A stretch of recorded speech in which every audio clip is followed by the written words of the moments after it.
the side of Zeus, the gods sat in council. Conferring across Olympus' golden floors, noble Hebe poured them rounds of nectar. They lifted golden beakers, pledging each other warmly, gazing down on Troy. But abruptly, Zeus was set on infuriating Hera, courting her fire with cunning, mocking taunts. So, Hera of Argos, Boeotian Athena, god of armies, look at them, sitting apart, watching the dueling. So they take their pleasure. But Aphrodite, here, with her everlasting laughter, always stands by Paris and drives the deadly spirits from her man. Why, just now, she plucked him away. She saved his life when he thought he had come to an end.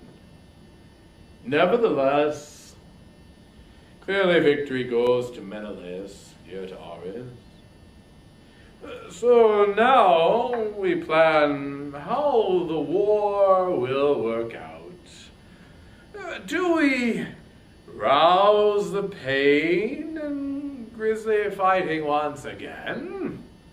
Or hand down pacts of peace between both armies?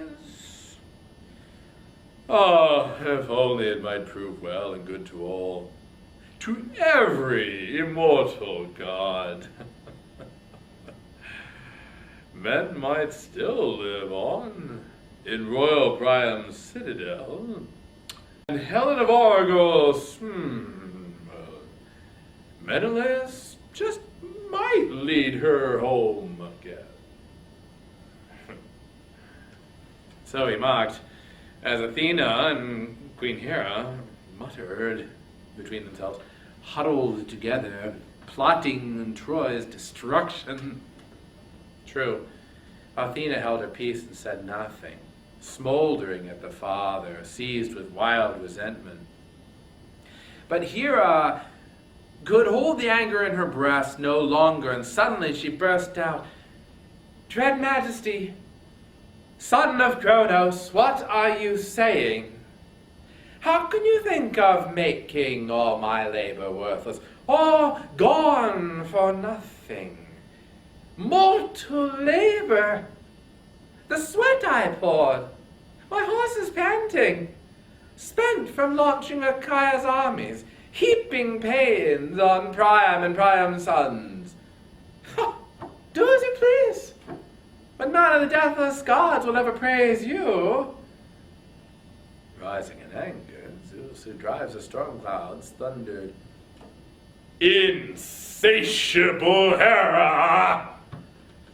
How great are the pains that Priam and Priam's sons have heaped on you, that you rage on relentless, forever bent on raising the well-built heights of Troy? Only if you could breach their gates and their long walls and devour Priam and Priam's sons and the Trojan armies raw, then you just might cure your rage at last. Well, do as you please. But in days to come, don't let this quarrel breed some towering clash between us both, pitting you and me in conflict. One more thing. Take it to heart, I urge you. Wherever I am bent on tearing down some city filled with men you love, to please myself, never attempt to thwart my fury here. Give me my way, for I gave you this, all of my own free will, but hardly willingly. No, of all the cities under the sun and starry skies, wherever men who walk the earth have dwelled, I honor sacred Iliad most with my immortal heart. Priam, and men of Priam, who hurls a strong ash spear, never once did my altar lack its share of victims, wine cups tipped from this deep smoky savor. These are the gifts we claim. They are our rights. And here the queen, her eyes wide, answered, excellent. The 3 cities that I love best of all are Argos and Sparta and Mycenae, with streets as broad as Troy's. Raise them. Whatever they stir, the hatred in your heart. My cities, I will never rise in their defense, not against you. I never grudge your pleasure. What if I did profess? Forbid you to raise their walls? What good would it do? You are far stronger than I. Still, you must not make my labor come to nothing. I am a god, too. My descent the same as yours. Crooked-minded Kronos fathered me as well, the first of all his daughters, first both ways, both by birth and since I am called your consort, and you in turn rule all the immortal gods. So come, let us yield to each other now on this one point. I to you, and you to me. And the other deathless powers will fall in line. But quickly, order Athena down to battle now, into the killing ground of Trojans and Achaeans, and see that the Trojans break the sworn truce first, and trample on the Argives in their triumph. The father of men and gods complied at once. He winged Athena on with a flight of orders. Quickly, down you go to Troy's and Achaea's armies now, and see that the Trojans break the truce first, and trample on the Argives in their triumph. So he launched Athena, already poised for action. Down the goddess swept from Olympus' craggy peaks, and dove like a star the son of Kronos flings. Kronos, with all his turning, twisting ways, a sign to men at sea, or a massive army marching, blazing on with a stream of sparks showering in its wake, like a shooting star. Athena flashed across the earth, plunging down in the midst of both camped forces. Terror gripped the fighters looking on, stallion-breaking Trojans and Argive men of war. One would glance at comrade, groaning, "What next? Battle again? More pain and grisly fighting? Attacks between both armies? Oh, peace from Zeus, the great steward on high, who rules our mortal wars." As Achaeans and Trojans wondered what was coming, Athena merged in the Trojan columns like a fighter, like Antenor's son, the rugged spearman Laodocus, hunting for Pandarus, hoping to find the archer, and find him she did, Lycaon's skilled, fearless son, standing by, flanked by the bands of shielded men who trooped with him from Aesopus' dark rapids. Athena halted beside him, let her challenge fly. "Here's glory, son of Lycaon. Let me tempt you with your archer's skill. Have you the daring to wing an arrow at Menelaus? Just think what thanks, what fame you'd win in the eyes of all the Trojans. Prince Paris, most of all, the first among all. You'd bear off shining, priceless gifts from him. Just let him see Menelaus, Atreus' fighting son, brought down by your shaft and hoisted onto his pyre, mourn with gifts and tears. Come, up with you. Whip an arrow at this invincible Menelaus. Now! But swear to Apollo, wolf god, glorious archer, you'll slaughter splendid victims, newborn lambs, when you march home to Zalia's sacred city." So Athena fired the fool's heart inside of him.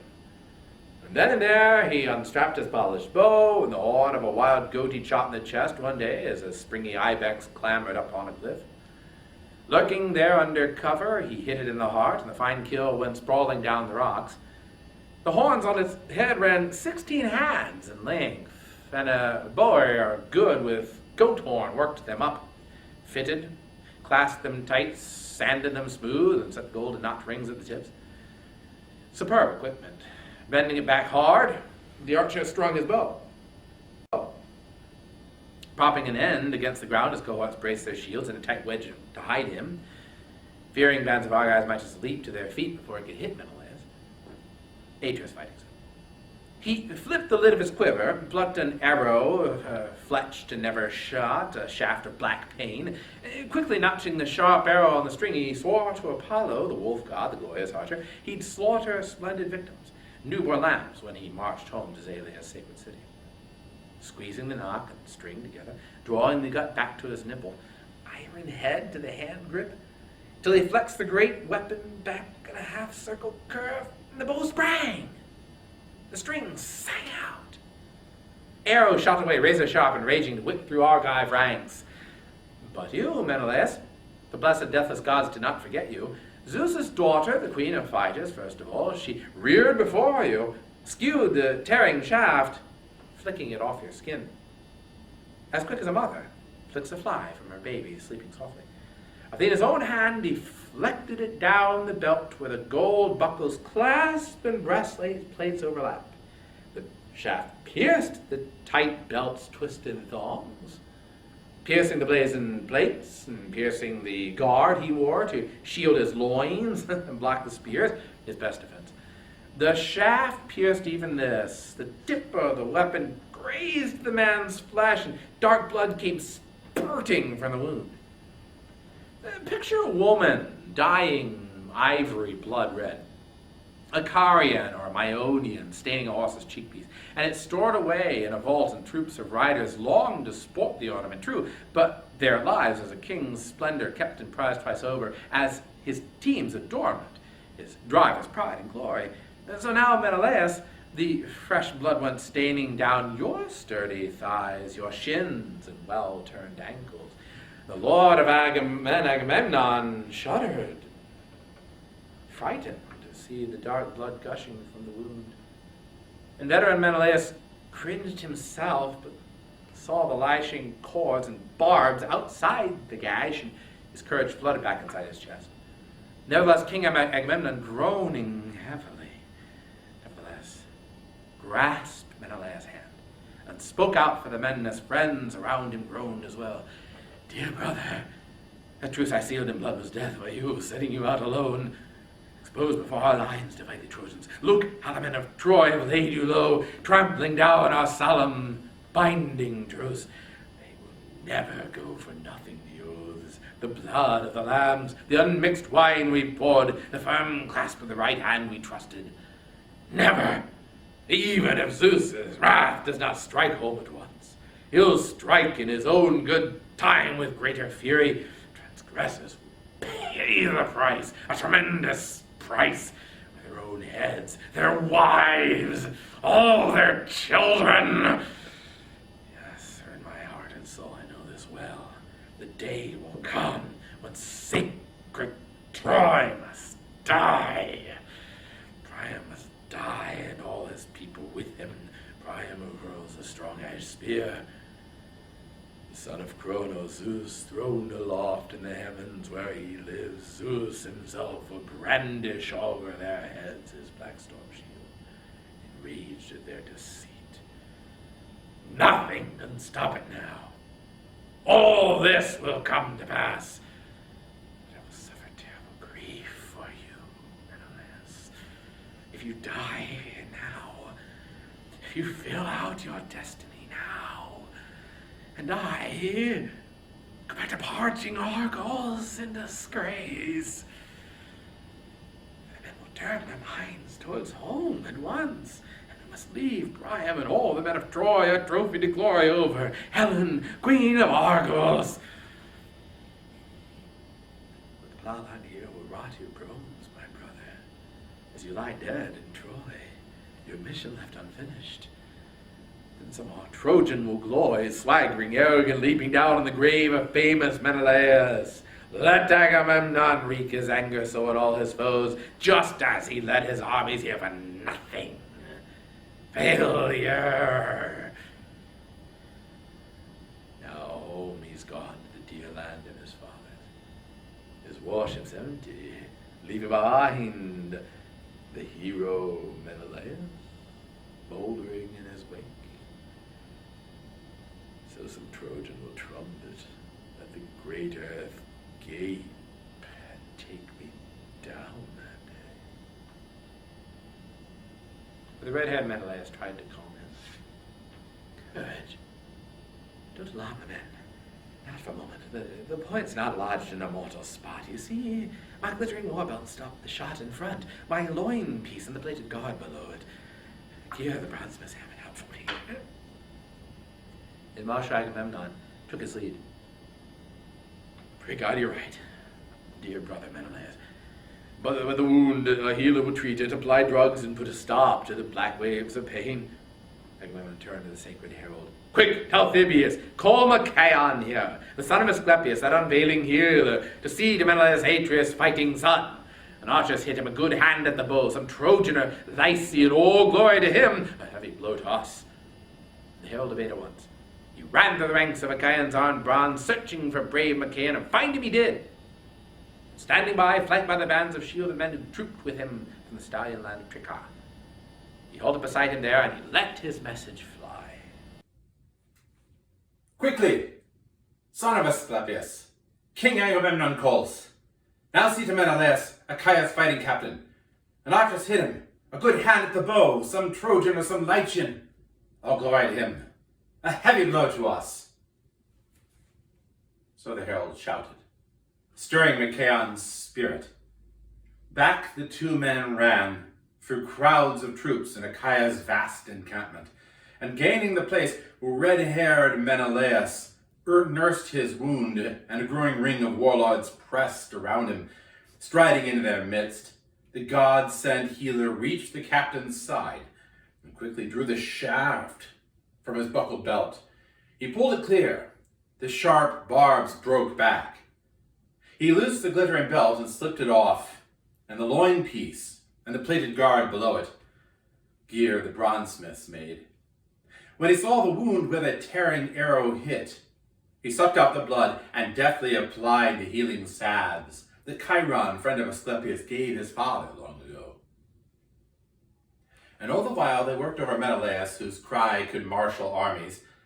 On the Trojans came, columns armed for assault, and again the Argives donned their gear and roused their lust for war. King Agamemnon's hour.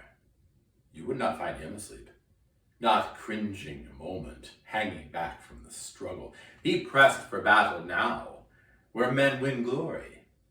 He left his team in burnished bronze car with an aide, Eurymedon, Ptolemais Pereides' son, reining off to the side his snorting pair of stallions. He gave him strict orders to keep them close at hand for the time his knees might buckle with fatigue from bringing crowds of soldiers into line. And out he went on foot to range the ranks. The charioteers he spotted, fast with teams. He'd halt beside and spur them on. My Argives, never relax your nerve, your fighting strength. Father Zeus, I swear, will never defend the Trojans. Liars! They were the first to trample on their oaths, so vultures will eat them raw. Their firm young flesh, and we will drag their dear wives and helpless children back to the big ships once we've seized their city.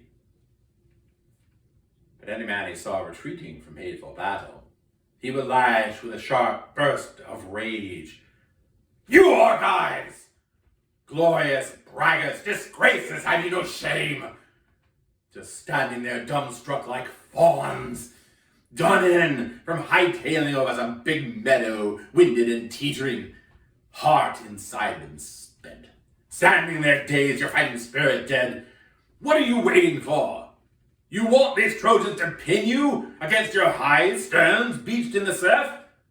to see if Zeus will stretch his hands above your heads and save your craven lives. So the commander ranged Achaea's ranks and brought them into line. Moving on through the crowds, he found the Cretans arming for combat now, ringing brave Idomeneus. Strong as a boar, he urged his frontline troops as Meriones brought the rear battalions up. King Agamemnon, thrilled to watch them work, was quick to salute the chief and sing his praises. You are the one I prize, Idomeneus, more than all our Argive fighters, fast with chariot teams, whether in war or action of any sort, or feasts where the ranking Argive warlords mix their bowls with the shining wine of kings. What did the rest of all the long-haired Achaeans drink their measure off? Your cup stands filled always, brimmed like mine, when the will stirs you to drink. So now, drink deeper battle. Be that fighter you claim to be in all the years gone by.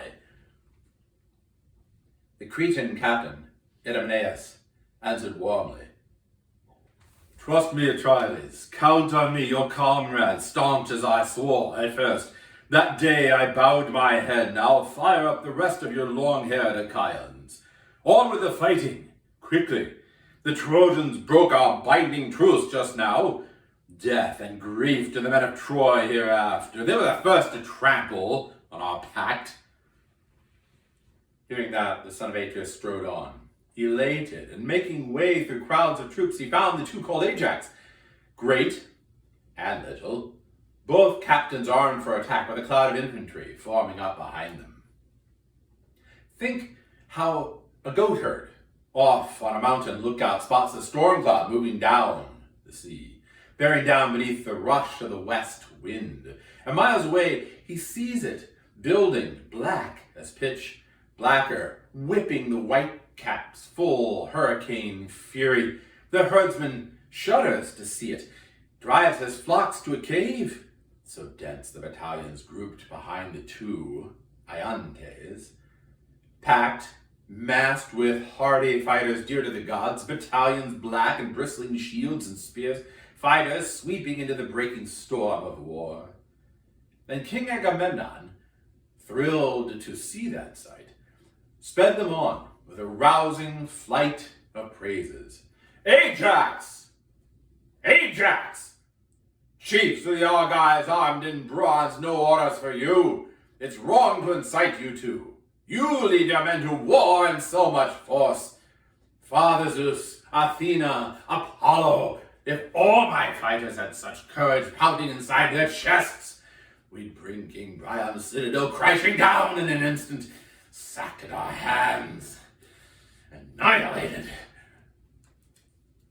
He spun on his heels and left them there in place, heading for other ranks, and came on Nestor's next, this clear speaker of Pylos, posting troops, readying them for action, combat units forming under the lanky Pelagon, Alastor and Chromius, Haemon and Stachybius, skilled captain of armies. Forward he ranged the charioteers with teams and cars, backed by infantry, close behind them, milling, brave men, the defensive line of battle. That would be their role.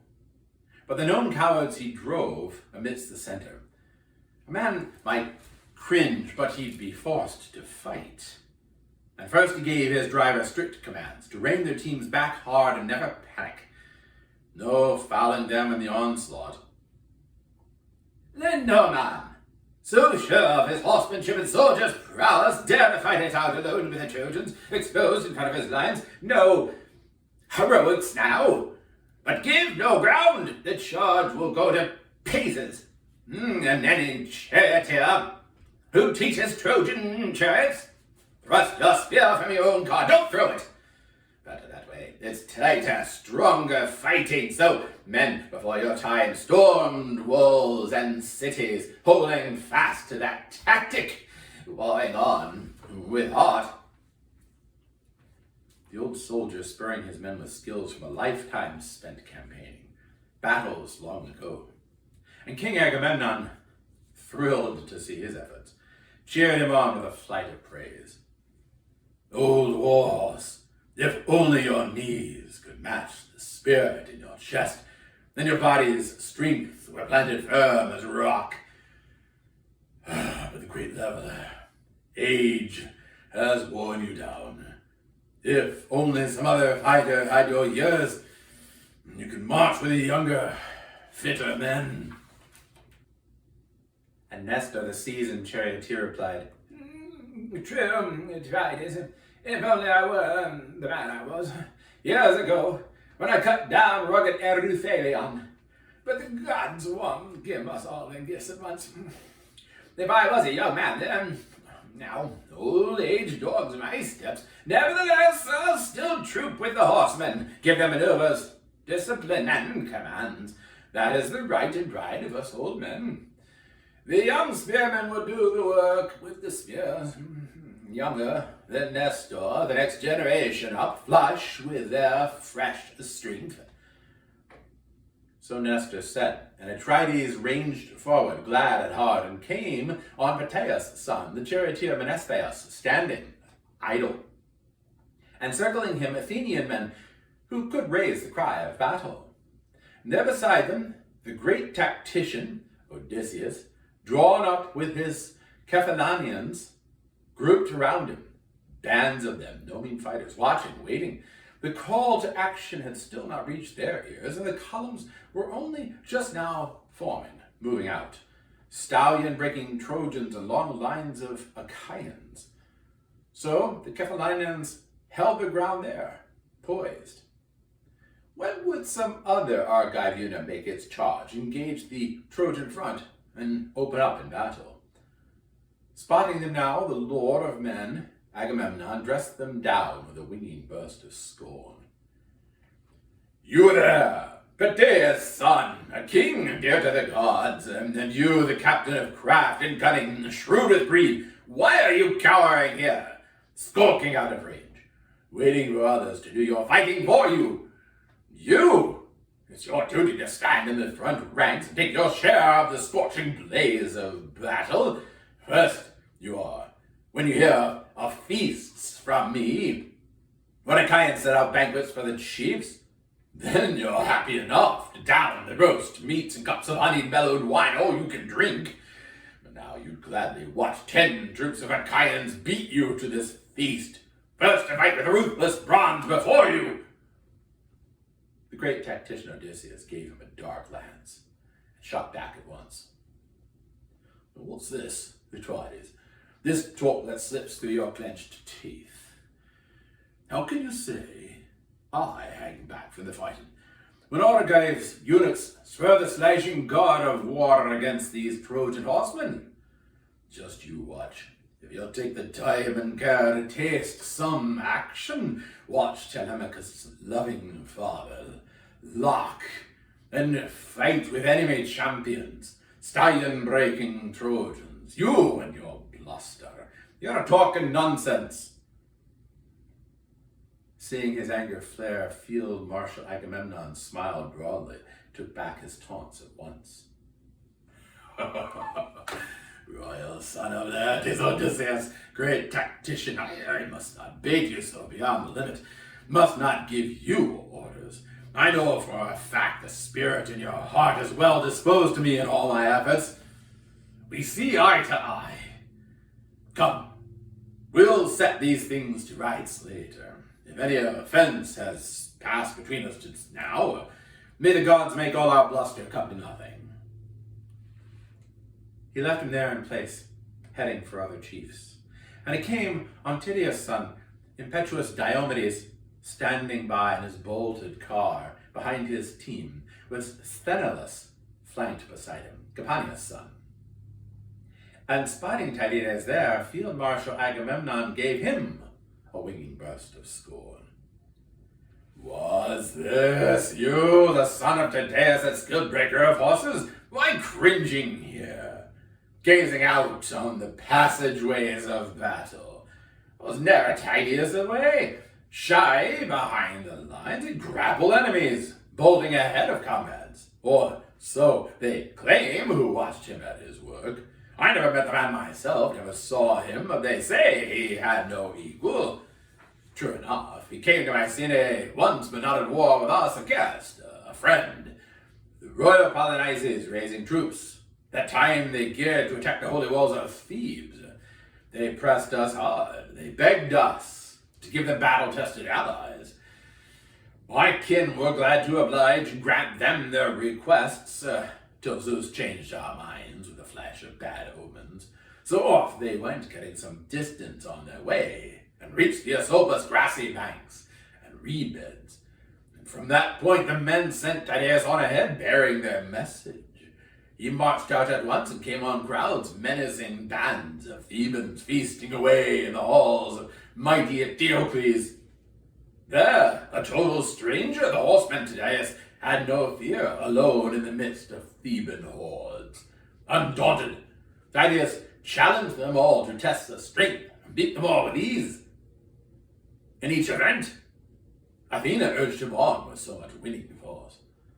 But the Thebans rose in anger, lashed their teams, and packed an ambush to meet him heading back. Full 50 fighters with 2 chiefs in the lead, Hunter, the son of Bloodlust, strong as the gods, then Kilaman's son, the gifted cutthroat Slaughter.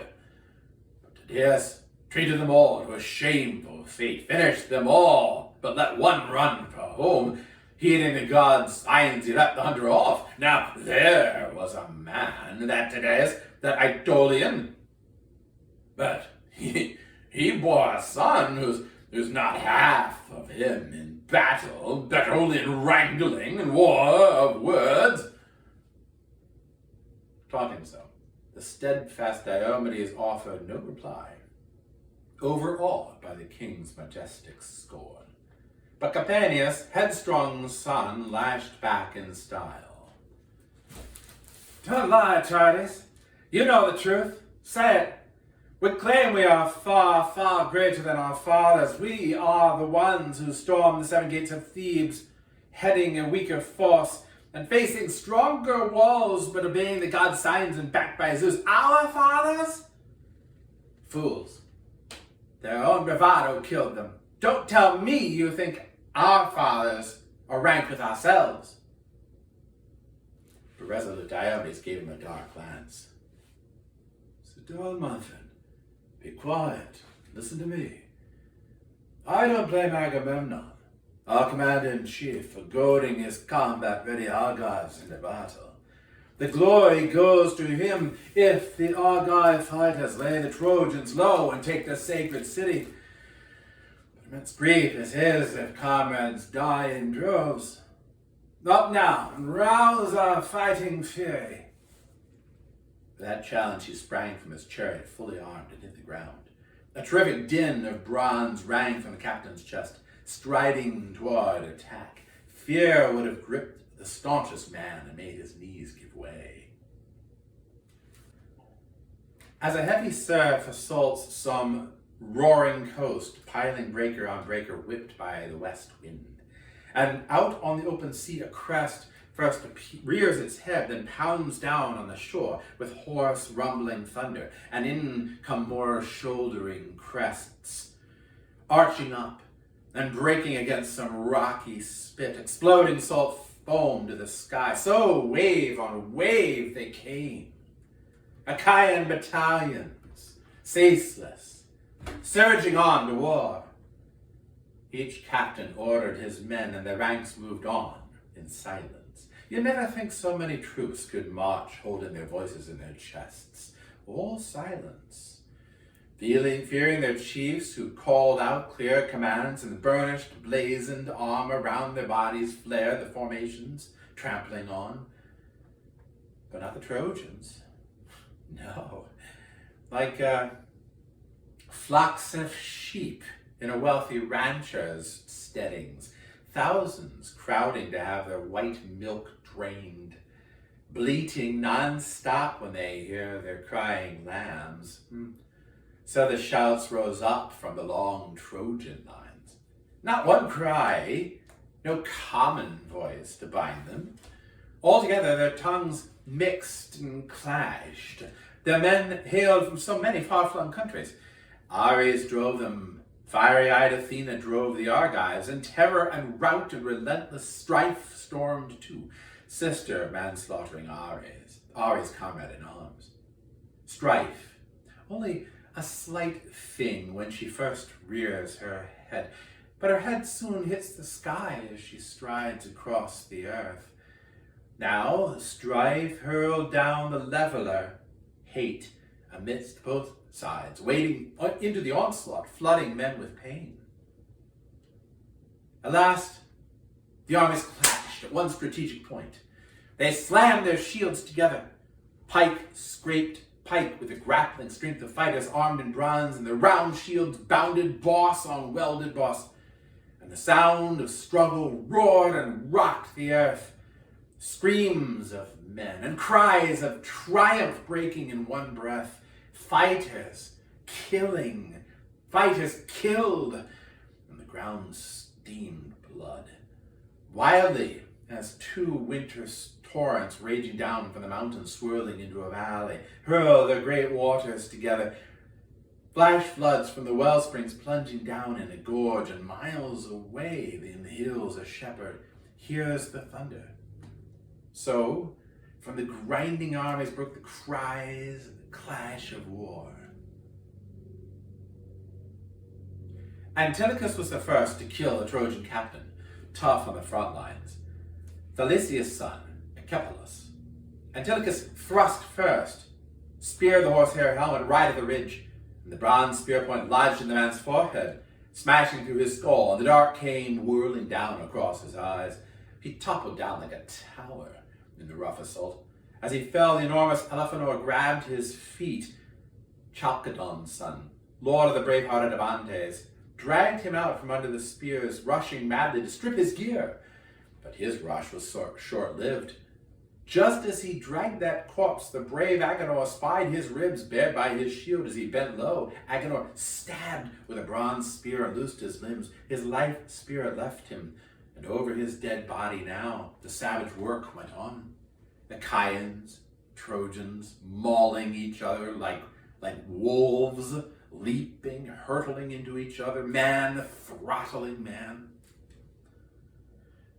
And Telamonian Ajax struck Anthemion's son, the hardy stripling Simoisius, still unwed. His mother had borne him along the Simois bank when she trailed her parents down slopes of Ida to tend their flocks, and so they called him Simoisius.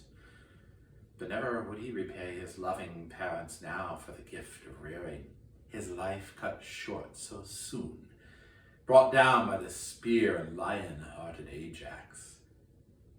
At the first charge, he slashed his right nipple. Clean through the shoulder went the brazen point, and down in the dust he fell like a lithe black poplar, shot up tall and strong in the spreading marshy flats, the trunk trimmed but its head a shock of branches. The chariot maker fells it with shining iron axe as timber to bend for handsome chariot wheels, and there it lies, seasoning by the river. So lay Anthemion's son Simoisius, cut down by the giant royal Ajax.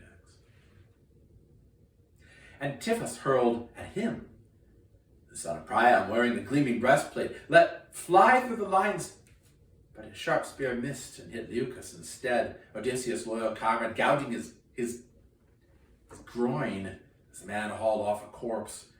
It dropped from his hands, and Leucus sprawled across it.